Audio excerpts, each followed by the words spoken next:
Okay, I think we're hooked up here. I think we're starting. I'm Ian Moulton, and this is the live discussion portion of HST 102 Global Freshman Academy. And just make a couple of adjustments here. So yeah, that looks a bit better. Okay, well, we got lots of good questions from the question discussion board. I hope everyone's enjoying the course. We certainly have a lot of interesting things to talk about today. There are a lot of specific questions, but also some larger questions, and we should have plenty of material for an hour's worth of discussion. First question that I've got here, and I've got the questions here on paper, so I'm looking at them periodically. The first session is about Mesopotamia and ancient Egypt. Mesopotamia included the northern parts of the Arabian Peninsula, which is now a desert. Does this mean the geography of the area was different in antiquity? And that's a really good question, and it's a difficult one to answer because we know there are all sorts of discussions about climate change and what has happened over the years with global climate. We do know that changes do occur. We do know that the world is warmer now than it was 100 years ago. We know that there were periods in the Middle Ages which were particularly cold. People sometimes talk about a little ice age. But basically, the geography of Mesopotamia was fairly similar in the ancient period, as far as we can tell, to what it is now. That is, it's a desert region in what is now Iraq and Syria on the banks of the Tigris and Euphrates rivers. The rivers are very big rivers, and they're very, there's a lot of water in them, and they flow year-round. And so the area around the river is actually very fertile. Mesopotamia is a Greek word meaning meso, between, and potamia, the rivers. So Mesopotamia means, it's a Greek word meaning the land between the Tigris and Euphrates rivers. So the area around there is very fertile. It is very fertile today. Sometimes Arab peoples living at the mouth of the Tigris and Euphrates rivers have been referred to colloquially as marsh Arabs because they live in a marshy area. That area, I understand, is now drying up due to climate change and man-made issues around that. But certainly in the period of antiquity that we're studying here, there was a lot of water in the area around the Tigris and Euphrates, so you could farm along the banks of the rivers. If you moved further and further away from the rivers, you got less and less water in the soil, and the opportunities for farming were less and less. So the civilizations were strung along the rivers and the fertile land in between them. Now, one of the reasons people think that civilization started in Mesopotamia is that in order to make this land work, you need some kind of irrigation system. You need to be able to use the water as effectively as possible. And to use the water as effectively as possible, you need to be able to divert it. You need to be able to build aqueducts. You need to be able to build reservoirs. And to do any of this, as we said in the course, to do any of this on a large scale requires a large amount of sort of social cooperation.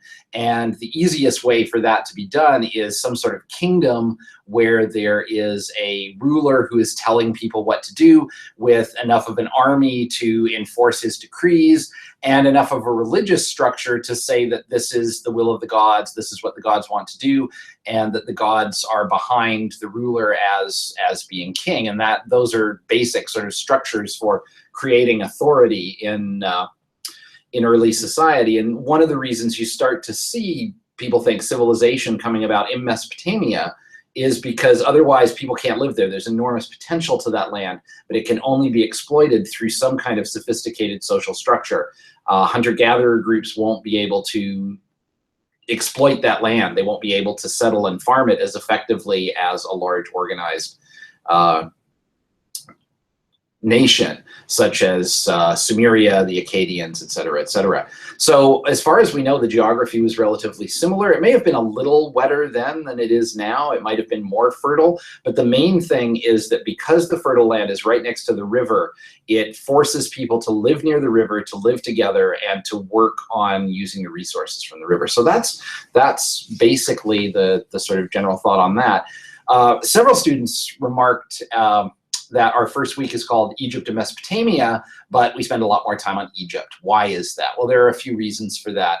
One is that Egypt is more familiar to people, and so people like learning about what's familiar to them, so we build on that. The other is that Egyptian civilization is remarkably homogeneous and static for a very long period of time. You have almost 3,000 years, certainly 2,500 years of ancient Egyptian history where the social structures are very similar, the ethnic makeup of the Egyptian people is fairly similar, and there's a lot of continuity from one dynasty, from one ruler to another.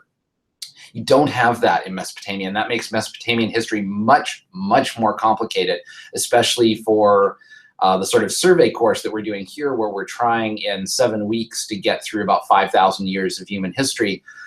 There's a lot to cover in the 2,000 years or so of Mesopotamian history, and trying to do it all at once in any depth becomes very complicated very quickly. But what I'd like to do in our time together today is talk a little more about Mesopotamia so that we can sort of put in a bit more balance. In terms of future civilization and the development of history beyond, Mesopotamia is equally important with Egypt. The culture there it's not like Mesopotamia is sort of a second-rank culture compared to Egypt if you're looking at historical significance and influence and so on. It's just that the history is harder to find. So on the one level, the history is a little complicated because you have a variety of groups and a variety of cultures rather than one sort of more or less static culture that endures for a long time. The other thing, of course, and this is more practical, if you have 2,500 years of uninterrupted history in Egypt with very little sort of social breakdown in terms of the collapse of governments, warfare, conquest, more data will survive. You'll have more documents that survive in the form of papyrus documents. You'll have more monumental inscriptions that survive, more ruins, just more stuff to work with to try and figure out the history of these times in civilizations that are both long vanished. So Egyptian civilization, in some ways we know Egyptian, we meaning sort of educated historians know more about Egypt in some ways than they do about Mesopotamia, because Mesopotamia is not only is the history more complex, but there's less data to describe a more complex history. So in that sense, we've got issues there. But let's talk a little bit. Mesopotamia starts with the Sumerians, and several people said they'd like to know more about Sumeria. I think a lot of historians would like to know more about Sumeria.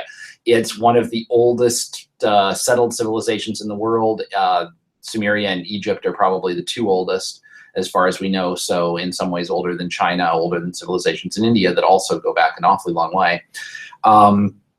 After the Sumerians come the Akkadians, you've got various, and then you've got the Assyrians, you've got the Babylonians. After that, you've got the different groups that take on the names of the Assyrians and the Babylonians, but they're not exactly the same. There are the Hittites, the Neo-Assyrians, the Neo-Babylonians. So you can see there's a lot of change. The cities that are the most powerful cities tend to shift over time. Sumerian cities such as Ur are surpassed over time by new cities like Babylon. And now, of course, the main city in that part of the world is Baghdad, which didn't exist in the ancient period, whereas in Egypt, there's some shifting. You get Alexandria is built by the Greeks and things like that, and Cairo is the modern city, which is not exactly on the site of the most important cities in ancient Egypt, but there's still more continuity in Egypt and less sort of breakdown. So you have a series of different empires and series of different cultures taking over in Mesopotamia over a period of time. All trying to grab this territory along the banks of the Tigris and Euphrates River, which will allow for wealth accumulation of crops. The crops that were grown there were primarily, oddly enough, the ones that are grown on the Great Plains of North America today. They tended to be things like wheat and barley, things that we don't think of as desert plants. We think of them as prairie plants, but that's Mediterranean civilization is built around wheat the same way that Asian civilization is built around, East Asian civilization is built around rice. So these are the things that people are trying to get. A related question that someone asked was, we'll talk a little bit more about Egyptian warfare. What do we know about Egyptian warfare? And the one thing that we know about Egyptian warfare is the Egyptians didn't fight very much. The Egyptians didn't fight very much. And why did they not fight very much? It wasn't because they were a particularly peaceful people or peace-loving people. It's that the geography of Egypt stopped foreign invasion in the way that the geography of Mesopotamia didn't. Mesopotamia is much closer to the mountains of Anatolia and a lot of mountainous areas to the north where tribal people lived. Tribal people could come down out of those mountains onto the plains and attack the major cities, whereas in Egypt, Egypt is along the Nile Valley going south from the Mediterranean Sea, and really on both sides of the Nile, as very quickly when you get south of the Mediterranean and you start going up the course of the Nile, very quickly both sides are large swaths of impassable desert. There's no large sort of mountainous area overlooking the Nile where nomadic people can gather for a sort of swoop down into the plains to plunder. Just to get to the Nile Valley, unless you're coming up the Nile Valley in a boat, was very, very difficult in Egyptian times, crossing the very dry, hot, inhospitable desert that is on both sides of the Nile. So what that meant is that Egypt was really only vulnerable. Egypt as a sort of geographical entity was like a very long string, and it was vulnerable at the bottom end of the string, and there would be invasions up from what is now the Sudan. Not very many, though, and all you have to do is block a fairly narrow front with some fortresses and some armies, and you stop the invasion of the whole country. The same thing to a lesser extent on the northern frontier of Egypt, where it meets the Mediterranean. The Libyan desert on one side and areas of the Middle East, Palestine, territories known at the time as Philistia, and Lebanon on the other side. The Egyptians sometimes led incursions up into those areas. Ramses II fought battles for the control of Lebanon. They tended to be long-term unsuccessful, and that was the only place where the Egyptians actually tried sort of military conquest of areas that weren't Egypt for any great length of time.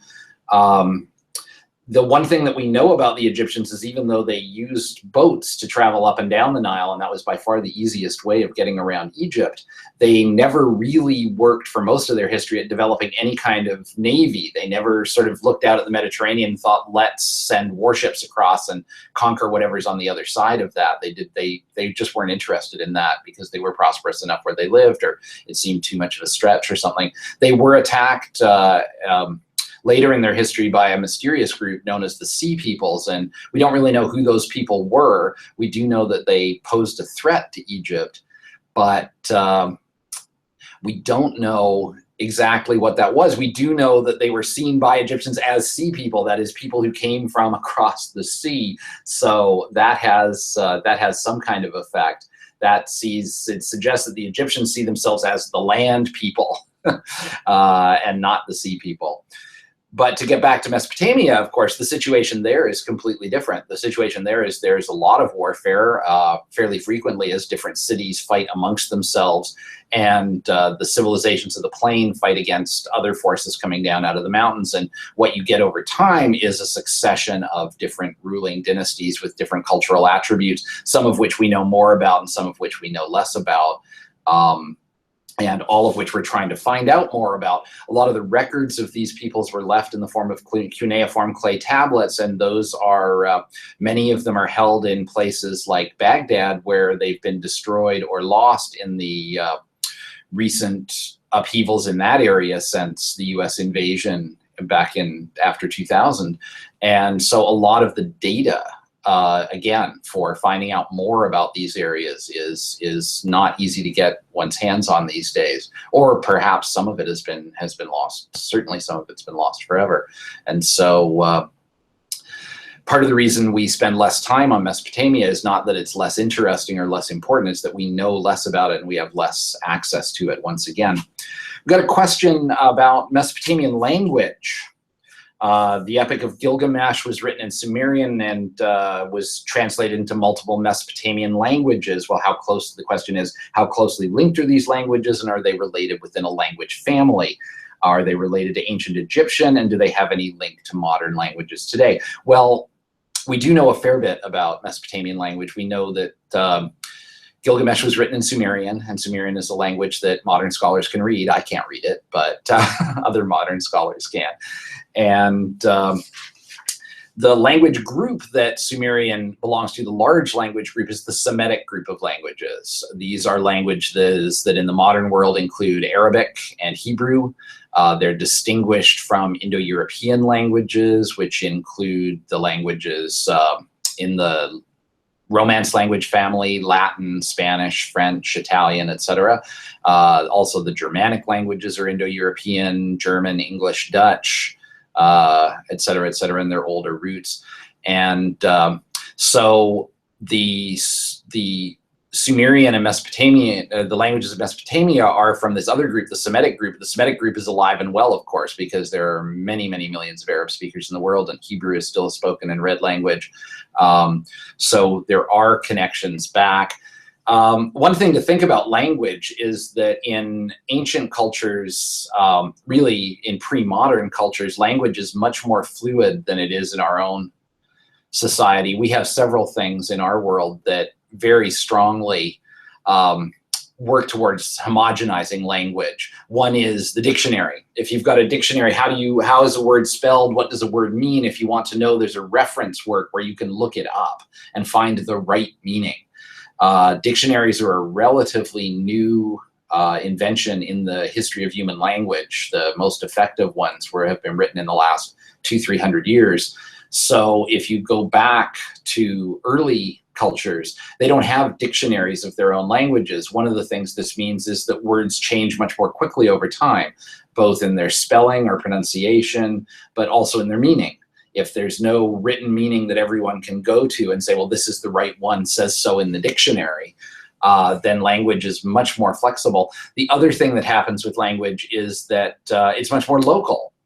If you look at pre-modern societies tend to have a lot of linguistic variation.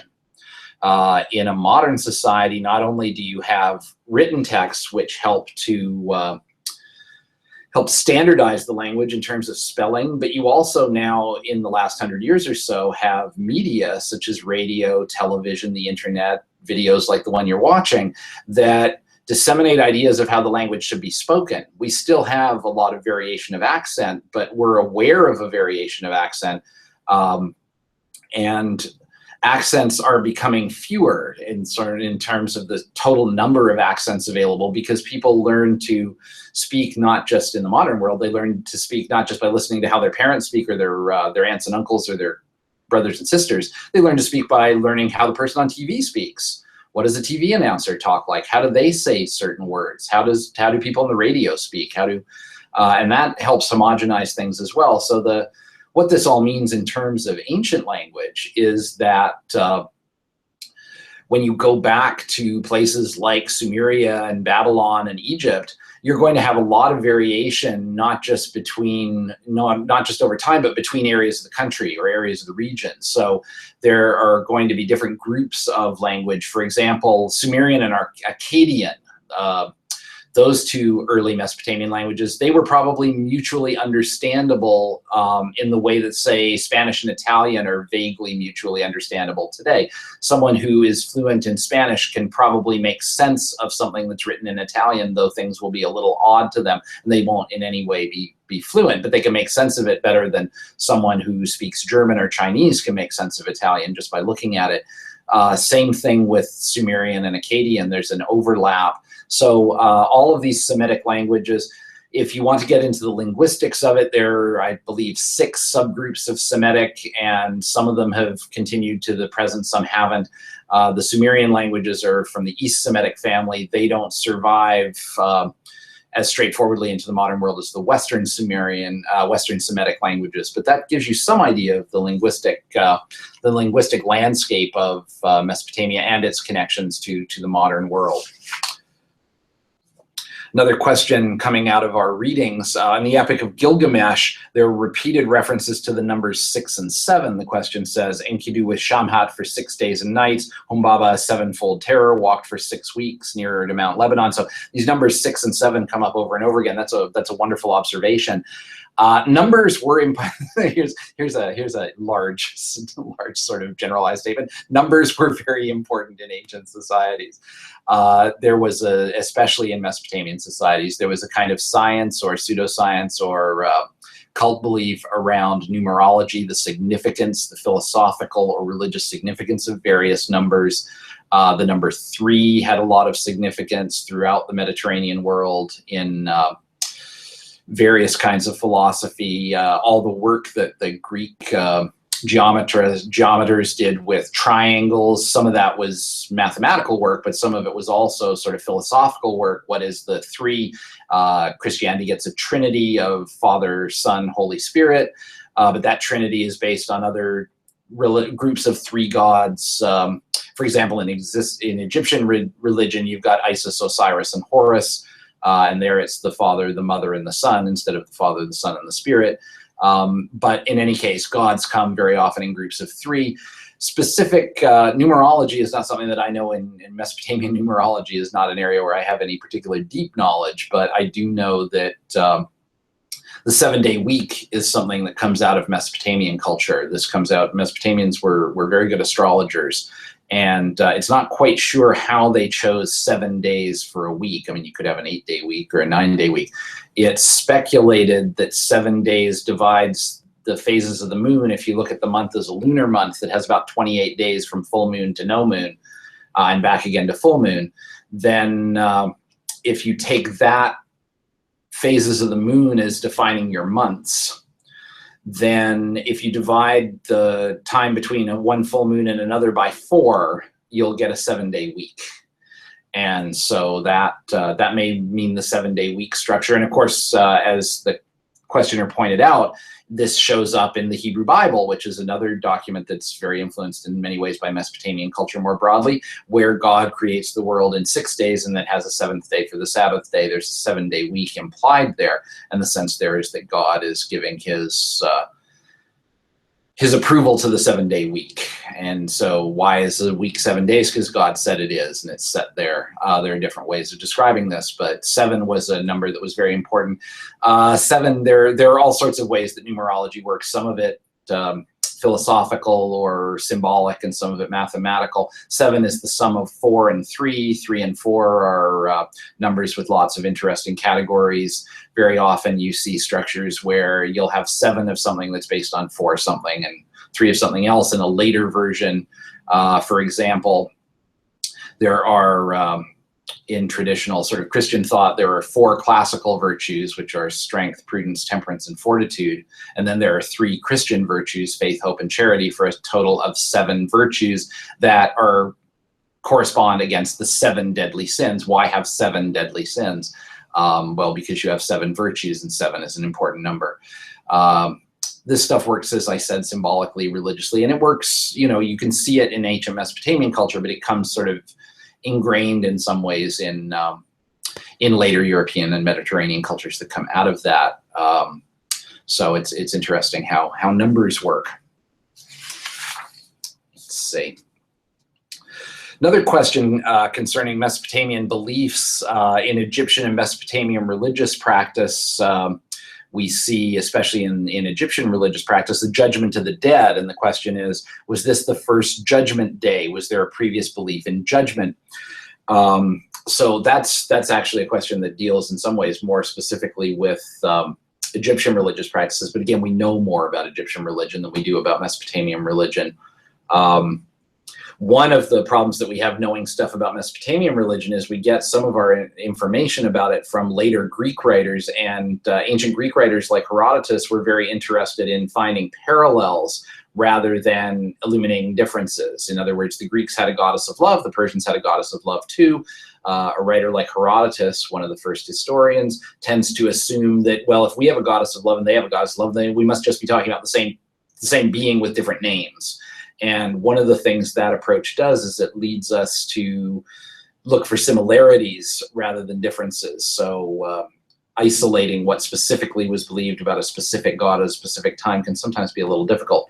But in Egyptian religion, we know a lot about their belief in the afterlife. And the Egyptian Book of the Dead and things like that give us some detailed descriptions of what the Egyptians believed the afterlife to be like. One of the things they thought was that the soul was judged. And something that's interesting to sort of focus on is this is an individual judgment. This is after a person, like say after I die, then my soul goes to the afterlife, and the gods decide whether I am worthy or not. Do I have to be punished in the afterlife, or am I rewarded in the afterlife based on what I've done in my life, and I am judged?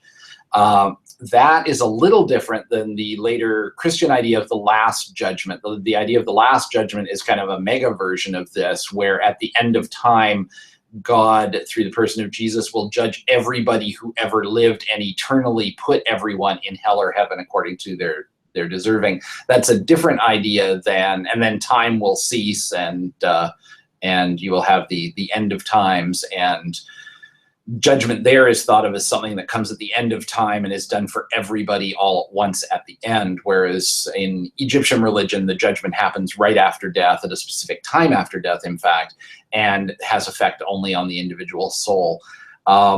This is the basic idea of judgment after death is something that comes up in a lot of different religions and belief systems, and it's hard for something like that to find an origin and say this is the first one. And probably if you're saying that, it's just because you don't know about one that came before, because there's no written record of it, or you don't have precise records of people's beliefs. But there tends to be in many religions from all over the world the idea that after you die, you are evaluated on how you've done in this life. Have you been a good person or a bad person? Some religious systems judge everybody, some not. And one of the interesting things about Egyptian religion is at a certain point they decide that everybody gets judged. And that's not the case, for example, in a lot of the ideas we have about the Greek afterlife. In the Greek afterlife, very often, unless you've been a particularly virtuous or a particularly evil person, you exist sort of neither being punished nor rewarded. You exist as a kind of shade, just a ghost, this kind of disembodied figure that insubstantial, keeps the form of a human body, but has no physical substance and has no real feelings, emotions, thoughts, just sort of wanders in a kind of ghost-like shadow state. That was what the Greeks and Romans, it seems, believed happened to most people after they died. If you were a particularly famous person or a particularly noble person or a hero of some sort, you might be allowed to go to the Elysian fields where you lived a life of bliss. If you were particularly bad, you would be punished in Hades or Tartarus, or one of the places they imagined as sort of hellish. But for most spirits in the Greek and Roman vision of things, the afterlife was just a sort of diminished version of human life with no particular punishment or reward, and no sort of end of the world in sight where everyone will be judged. So that's an interesting distinction to focus on. A related question was about mummification. Why are they mummifying cats? I love this question. Why are they mummifying cats? Are the cats, is it to honor the gods? Is it because you want a pet with you? Is it because the cats are like people? And we don't have a definitive answer for this, but we can look at various things. The Egyptians did put an awful lot of things in the tombs of the pharaohs that were supposed to help them in the afterlife. For example, King Tut was lame. He had problems walking, evidently needed a walking stick. So his tomb was full of walking sticks for him to use in the afterlife. There would be models of food and things like that, on the idea that you would need to eat in the afterlife, and some form of something had to be provided for you that looked like food. So that may be the case. So in that case, if you had cats during your life, you might want cats with you in the afterlife. The other thing too, of course, though, is that there was a cat goddess in Egyptian religion, the goddess Bastet, and so mummification of cats might also have been a way of honoring the goddess Bastet. And the precise mechanism of that is not clear. It's not sure that when you're mummifying your cat, does that mean that particular little kitty gets to go live with Bastet, or is it just you can mummify lots of cats and Bastet likes that?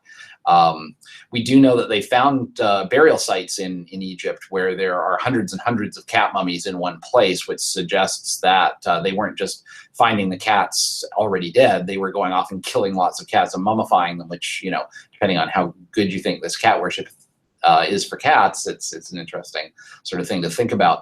But it may have been a combination of reasons. And if you think about it, we, in our own religious beliefs today, different people have different opinions about how important these things are. Some people take some aspects of their religion very seriously, and other people say, from the same religion, also deeply believing, say, oh, that part doesn't matter. I don't know what happens with that.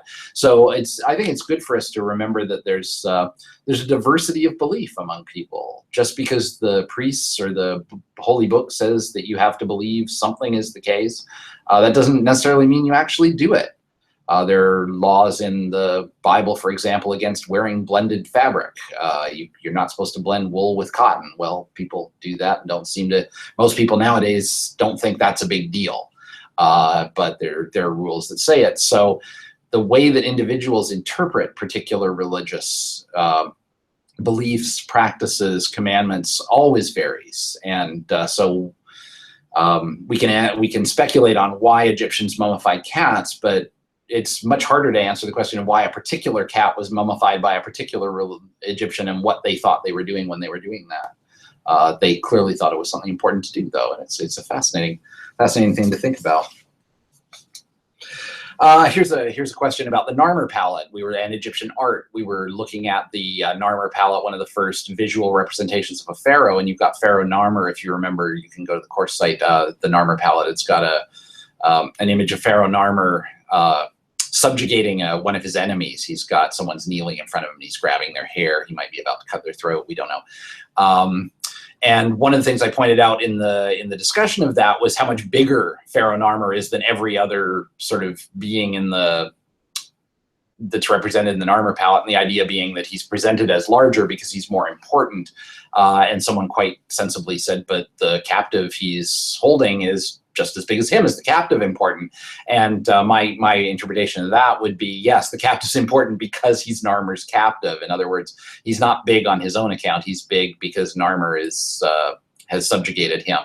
And there's no question of equality between those two figures. If you look at the Narmer palette, Narmer is clearly the man in charge and the man on top here.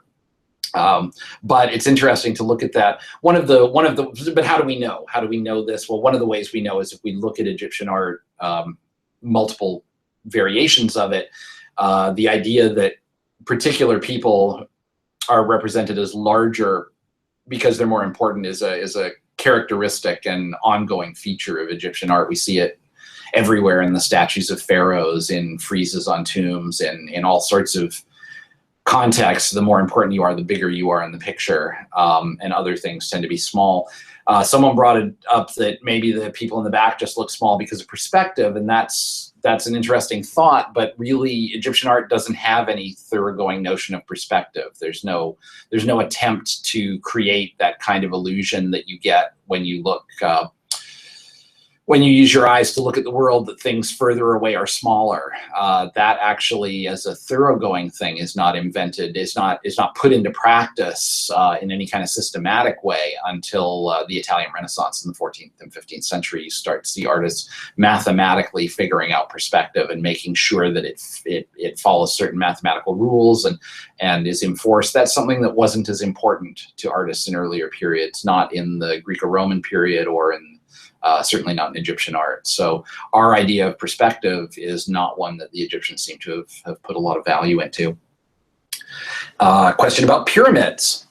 So there were a lot of pyramids built early on. What happens to pyramids? Why doesn't Ramses build pyramids in the New Kingdom?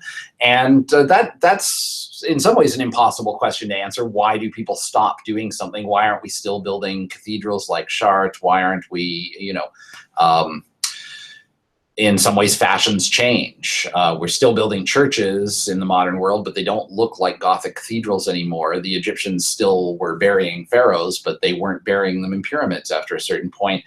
There's been speculation about why this would be. It mostly is speculation. They go from building these very large pyramids, which seem to represent the relationship between the sun and the earth as tombs for the pharaohs, to burying the pharaohs underground. And I'm not at all sure personally why that change occurs. There are the practical reason that's been suggested is pyramids were very obvious targets for people to break into them and steal all the riches and gold and treasure that were buried inside them, and the underground tombs tend to have been kept secret in terms of their location. Now, how secret they actually were, that's a whole other question. I mean, King Tut's tomb, people after a while forgot where that was. When did that start to be a secret? I don't know. And we do know that the vast majority of Egyptian tombs have been found, and they've been found empty. So even burying the pharaohs underground after a while didn't serve to hide them.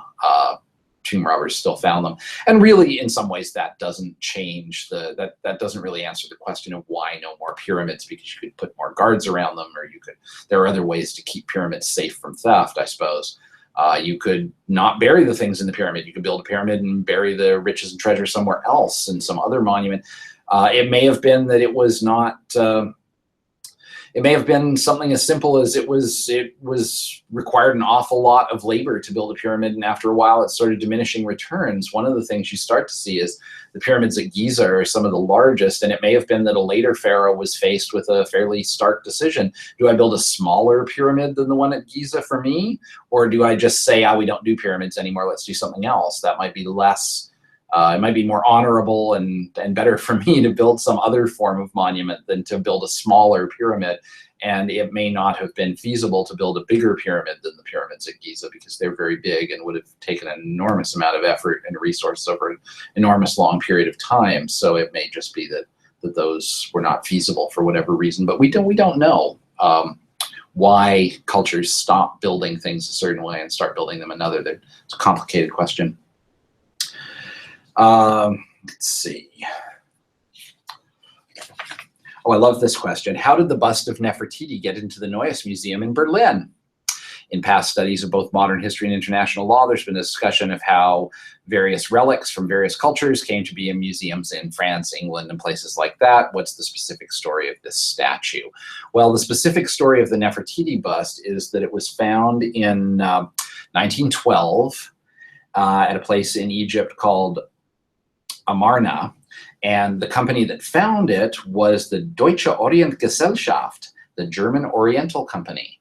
And so they were led by an archaeologist named Ludwig Borchardt.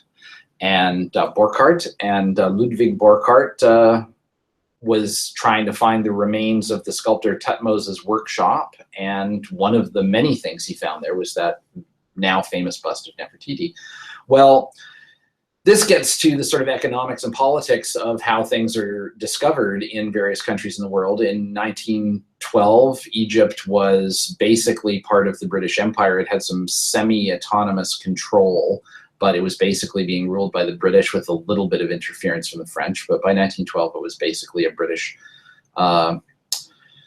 territory, and the Germans were there. They had undertaken to do archaeological work in a particular area. They had probably negotiated an agreement with what would be done with the things that they found. They would have argued, I imagine, that they were putting their labor in to dig this stuff up. So what they got, why would they spend the money to dig things up if they couldn't have them afterwards? But of course, there were various rules, and it's actually interesting, the documentation around the Nefertiti bust suggests that even if the German Oriental Company had the rights to take some of the things that they found for themselves, there's some evidence that Borchardt concealed the bust's real value. He described it as not anything of particular importance. He suggested that it didn't show Nefertiti in her best light, I think is the quote. In other words, just another one of those many busts of Nefertiti we have. We'd kind of like to keep this one along those lines. Other people say he acted perfectly appropriately and there was nothing the matter with any of this. The fact of the matter is that because the Germans financed the excavation, that it's now in Germany. And this gets to interesting questions about who owns art and artifacts. And the answer is things move as they are conquered, things move as they are bought. Some of these things are enforced, some of them are not. Probably the most famous example of this is the disputes over the Elgin marbles from the Parthenon. And we're going to be talking about the Parthenon a bit in our next week when we do Greece. What basically happened is in the early 19th century, late 18th, early 19th century, the British were in Athens for various reasons. and a man named Lord Elgin noticed that there were some really gorgeous statues still attached to the top of the ruins of the Parthenon.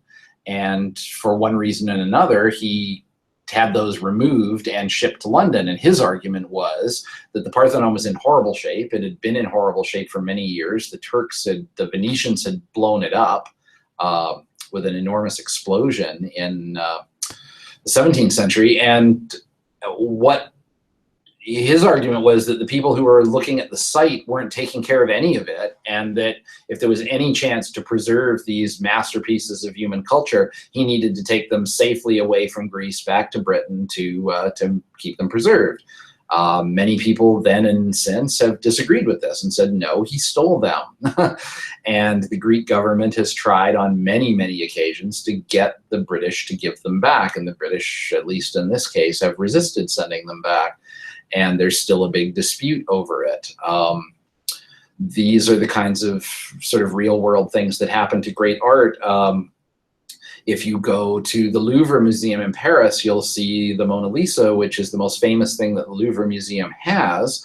That is, of course, an Italian painting, and it comes into France in various ways. A lot of Italian art came into France with Napoleon. Some of it was taken back. If you go to Venice, here's one more example, kind of fun. If you go to Venice and the Basilica of San Marco, and we'll talk about these a little later too, on the top of the Basilica of San Marco are 4 bronze horses, life-size bronze horses that were from the statue of a chariot group, and they're sitting there on the top of St. Mark's Basilica in Venice. Well, they originally were in Constantinople, the city that's now called Istanbul, and the Venetians stole them from Constantinople when they sacked the city on the Fourth Crusade in the Middle Ages. When Napoleon conquered Venice in the late 18th century, he had them shipped to Paris, where they were put, guess where, outside the Louvre on top of an arch that he built outside the Louvre.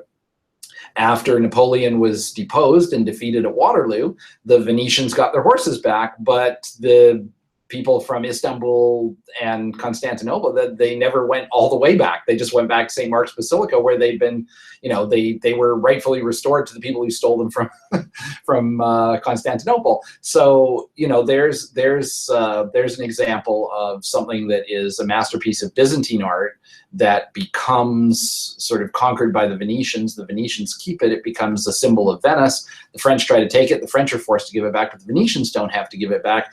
And if you go to Venice now, the ones you're seeing on top of the basilica aren't the real ones anyway, because the air pollution is too bad for them. So they put the real ones in a museum, and they've got fake ones up on the top of San Marcos. So lots of interesting questions about how things go somewhere. Tends to follow the guns or follow the money, one way or the other. Next question is about a very mysterious place, the land of Punt. Punt was a territory to the south and east of Egypt that the Egyptians traded with, and we know that Hatshepsut sent a large expedition to Punt for trading. Punt was a place where they could get incense and various other things that they wanted. And we don't know nowadays exactly where Punt was. There's an area in the country of Somalia that is called Puntland, and one of the questions is, was Puntland Punt? And the answer is probably, maybe. Punt seems to have been somewhere in the Horn of Africa, around the areas of Somalia and Ethiopia. It may also have included territory across the Red Sea in Yemen, around the Straits of Aden, that area there. Evidence seems to suggest more in Africa than in Arabia, based on the kinds of animals the Egyptians said they found in Punt and the kinds of products that they bought from Punt. This was one of the places. The Egyptians were remarkably self-sufficient for things they needed, but there were things that they couldn't get in the Nile Valley that they needed. One thing they couldn't get was large trees for timber, and they would go to Lebanon for that. They would get cedar trees, very large trees from Lebanon, which is one of the reasons that they wanted to conquer Lebanon at various points. But they would also go to Punt to get various things that they would be able to find there: gold, aromatic resins like myrrh, frankincense, ebony, And if you think about it, you know, Punt for the Egyptians is this sort of mystical land to the east where you get marvelous things, and that carries over into the gospel story of the three kings who come from the east and give the Christ child gold, frankincense, and myrrh, which are things that would have been found in Punt for the Egyptians. So the idea that you go to this place further east and find exotic materials, this is something that is interestingly consistent throughout sort of Mediterranean and European history. Later on, it's silk and spices, cloves, and things like that that you're getting from places a lot further east than Punt. But the other thing that's interesting to bring up about when you're talking about things like Punt is we know this place existed, but we don't know really what it was. We don't know. We know about it from people who visited there. We don't have records of the civilization itself. We have to go on sort of accounts of travelers' tales rather than direct evidence. We know there was a Punt. We are not very sure about it. And what we get of it is what the Egyptians thought of it, which might have also have been, you know, their mythologies around it. Was Punt one thing or many things? Did it grow bigger or smaller over time? Was it something that was very tightly organized, some kind of empire or kingdom, or was it a loose confederation of places? We tend to think of the world in terms of modern maps with borders, you know, that are in specific places. You are now leaving Egypt, you are now entering Punt. But in the ancient world, it was very often a way you left town, then you walked out into the desert, then you were in the desert, then you came to another town. Where are you now? Are you in another country? Or are you in just another city? Do the people here speak your language? Do they speak a different language? Do they speak a language that people further on the journey will speak as well? Or do they speak a language nobody else speaks? All of this stuff is much vaguer than our sense of nation state gives us. And so we're coming towards the end of our discussion. We have about 15 minutes left, and we have two really big questions. We've been dealing so far with kind of sort of detail questions. What about this? What about that? What about the Narmer Palette? What about the bust of Nefertiti and so on? And these next two are much larger, and I'll just read them. This is, in one of the lectures, you talk about early trade routes. I talk about early trade routes, and I mentioned Israel and Palestine. And the question here is, what are you talking about when you're talking about Israel and Palestine? Where do you draw the lines between politics and history? How much of ancient history feeds into, sort of modern issues and so on? I think this is a really good question. It's a good place to start. Let's just talk about the terms Israel and Palestine. Obviously now they're very charged terms. Israel refers to the state of Israel, founded in the 1940s, Jewish state in the Middle East, that has often been at war with its Arab neighbors, still is in many ways at war with its Arab neighbors. Palestinians refer to the Arab peoples who were living in that area at the time that the state of Israel was founded and before, and now really don't have an official state of their own. They have territory in the West Bank and Gaza. They've tried in various ways to have this declared to be a state that's recognized by other states, the United Nations. They haven't been able to establish that. Some parts of Palestinian territory are ruled, all parts of Palestinian territory are being ruled under sort of military rule by the Israelis. Different people have different feelings about that, and there are all sorts of issues, of course, about that. Well, having said all that, let's just, if we're looking at the terms, just the terms we use to describe this, and there are no unloaded terms in that part of the world. Where do we get the word Israel from? Israel is a word that comes up in Jewish tradition fairly early. It's the name of one of the Jewish kingdoms in biblical times, the Kingdom of Israel, and it's the name that was taken by the Jewish state, the modern Jewish state, when it was founded. And so when we use the word Israel, we're referring on one hand to the modern state that occupies that territory, and we're also referring to the people of Israel, or the Jewish people, in a larger sense, maybe a larger historical sense. And that can get a little complicated. And sometimes people will say, well, you called it Israel. Does that mean you support the right of the state of Israel to exist? And I don't think we need to get into that. That's a large question that various people are going to have various opinions on. One way of saying it is to use Israel as shorthand. In other words, that's the country that's there now, the same way that you might say, well, Babylon was in Iraq, and Babylon wasn't in Iraq, but it's on the land that now is in the state of Iraq. All of this brings up the complexities of history and the complexities of naming. Palestine is a very old word that goes back, it's not an Arab word, it's a word that goes back to the inhabitants that were called the Philistines or the Philistines, depending on how you pronounce it, these seem to have been Canaanite peoples who were living in that part of the world before the Jewish people arrived there in biblical times. A lot of the history we do know that we do know from biblical accounts, the sort of more historical accounts in the Bible, that at a certain point, the story is the Jewish people enter into the land of Canaan and take it over, or take lots of it over, and they fight with some of the peoples who lived there. The Philistines or Philistines presumably were some of those people. Fairly early on, the Greeks and Romans come up with the word Palestine to describe that part of the world, Palestine meaning the land of the Philistines. But that doesn't mean the Philistines are the people who are the predominant people living there. And then it becomes a sort of administrative term. It's used in the Roman Empire.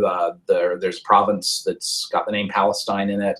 Under the Ottoman Empire and under Muslim rule, there's also a Palestine. And Palestine was the name that the British Empire used for that part of the world before the foundation of the state of Israel, when in the mid-20th century, that part of the world was under British rule. So Palestine in some ways is a geographical name that goes all the way back to, before the Christian era. And yet now, of course, if you use that term, that becomes politically charged, because if you're calling it Palestine, why aren't you calling it Israel? And there's really no, people will have opinions on which name is appropriate or which name ought to be used or who really owns the land or whatever. But fact of the matter is there's no real neutral term to describe that very important part of the world that we have to talk about a lot. So we have to try and choose our terms. So you'll find me saying things like Israel or Palestine. About 50 years ago, people like to refer very often to that part of the world as the Holy Land. And that has some benefit in that it's not saying that it's Israel or saying that it's Palestine, but then it's making another claim, perhaps a Christian claim, that that term Holy Land tends to be one that's used in Christian countries. In other words, this is the land where Jesus lived. But of course, part of the problem with that part of the world is it's not just holy to Christians, it's holy to Muslims and of course also to Jews.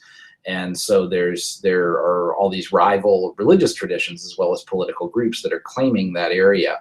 One thing I just wanted to say for the course is that I'm not taking a view one way or the other on the validity of the current political arrangements in that part of the world, but we do need to talk about that part of the world to do our course.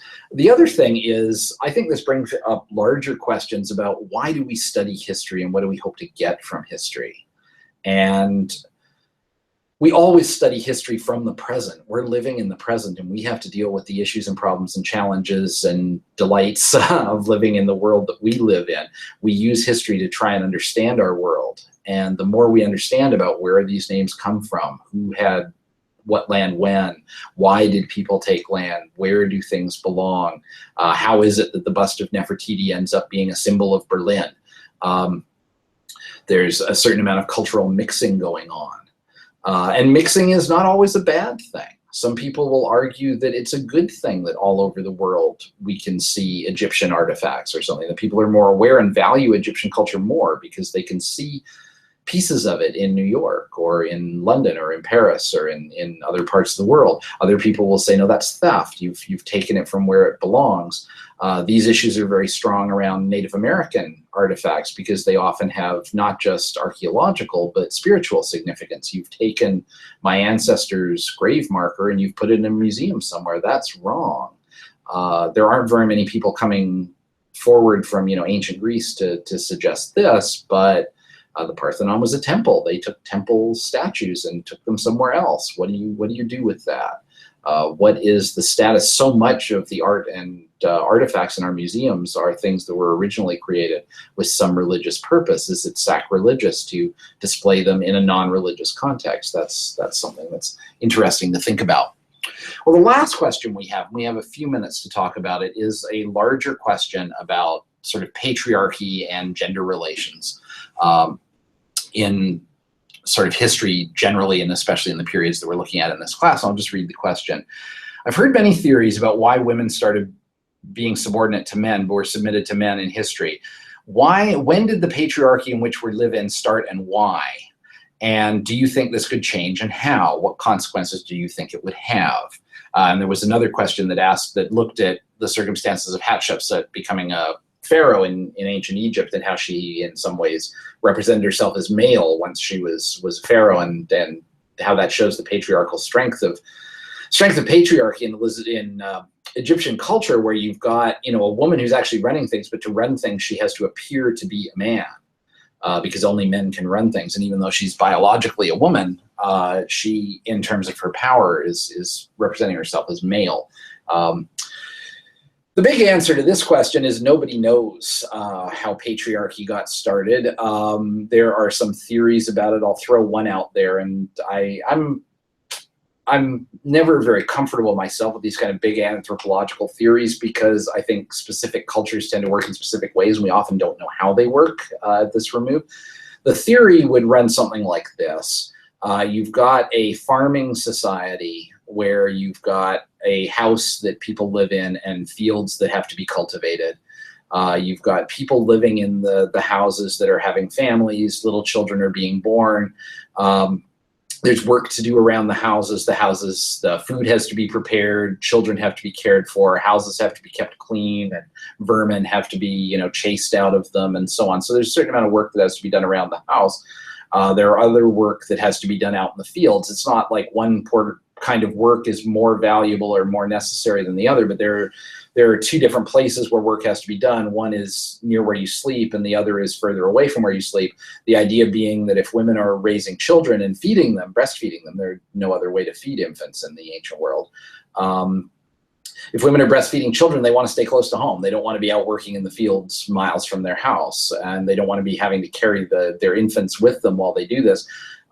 One thing to remember is in ancient societies, childbearing, as far as we can tell, is fairly continuous. You have one child and then you get pregnant a few months later with a second one. And we know even from, in societies 400 years or so ago, where we have records of baptisms and births and things like that in places like Western Europe or in early United States, we know that women often had one pregnancy a year. Not all the children would survive, but that was why one of the reasons you had one pregnancy a year was because if you gave birth to 5 children, maybe 2 might grow to be adults. So if women are consistently engaged in child rearing and caring for children, they're going to want to be working closer to the home. The men are going to be going out. That leads to things like the men are also going to be doing most of the work defending the home, because they're the ones who are out on the borders of the territory. I'm not sure, how far you can go with all this, but you can see a certain kind of logic there into a gendered division of labor. And we do know that not all societies are patriarchal. There are matrilineal societies where property, for example, passes through the female line. In Judaism, for example, whether someone is Jewish or not is determined by whether one's mother is Jewish. A Jewish father is not enough to automatically make a child Jewish. A mother is. In Navajo society here in Arizona, property transfers in that Native American community through the mother's line. And there are various ways of measuring this, but the idea that fathers and so on are in charge, we see this very early in all the civilizations that we're looking at here, the notion that the king is like the god is like the father, that those three go together, that this person is in charge. There are mythologies that earlier, before recorded history, there were matrilineal societies in Europe. There may have been. There are certainly cultures where women play a large role in religion, and one of the things about the religions of Abraham, Judaism, Christianity, and Islam, is that they tend to define themselves around father gods and not have particularly powerful female goddess figures. And this is different than Egyptian religion or Greek religion or some of the other religions we know of from the ancient world. One of the ways to look at it is in Egyptian religion, you've got a trilogy of the father, the mother, and the son. That's a family unit. When you transpose that into the Christian Trinity, you get the father is there, the son is there, but the mother is not there. You've got the Holy Spirit instead, which is not gendered, and the idea is that God is male. So that's a kind of a movement there. And you see a pushback against that movement in the Middle Ages with the devotional cults around the Virgin Mary. So it's interesting the way that that plays out. How do you change patriarchy in the future? My guess is technology. I think the two key things that empower women, just historically, are control over the childbearing process. If women can decide through birth control or through other methods when they want to have children, so that, or when not to have children, so they have more structure over their life and career, rather than spending their entire lives caring for children. That gives them more power. It gives them more flexibility. It's not to say that one choice is better than another, but it gives you more flexibility as a woman. The other thing, and this has been documented in many cases, is that if you want to see sort of how advanced a society is in terms of social structures, you look at female education. If women are educated, it tends to mean that the children will also be educated, whereas often if the man is educated in a traditional family, that means education becomes a male thing that's done outside the home, that doesn't necessarily involve all the children and doesn't necessarily involve the mother. So the more women get educated, the more likely they are to be able to have a stronger social role and so on. Well, it looks like we're out of time. Thank you all. I hope this was useful, and I look forward to our next chat. Take care now.